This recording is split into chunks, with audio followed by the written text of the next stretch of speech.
أحمد، إحنا للأسف مش هينفع نكمل مع بعض. إحنا من النهاردة ومن اللحظة دي كل شيء بينا انتهى. ايه؟ مش هينفع نكمل مع بعض؟ ليه؟ ايه اللي حصل؟ ده احنا فرحنا بعد اسبوع. فرح إيه وجواز إيه؟ أنا اديتك فرصة مرة واتنين وتلاتة، وإنت زي ما إنت ما بتتغيرش. اديتيني فرصة مرة واتنين وتلاتة؟ ده امتى ده؟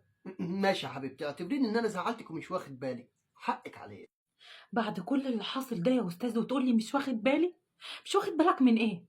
يعني لما أحمد سعد يسيب سمية الخشاب وقبلها ريم البارودي وبعدهم عليا، وأحمد الفيشاوي يطلق مراته، وأحمد عز يدوس على زينة، ده حتى أحمد أبو هشيمة يسيب هيفا وياسمين صبري، حتى عم أحمد البواب طلق مراته أول امبارح عشان يتجوز عليها. الست يا حبة عين أمها سابت له البيت وطفشت، وبعد ده كله تقولي مش واخد بالك؟ لا، وكل ده كوم ونهاية المطاف الختمة الكبيرة اللي حرقت قلبي، أحمد العوضي يطلق ياسمين عبد العزيز. أنا لا يمكن أتجوز واحد اسمه أحمد. حسبي الله ونعم الوكيل.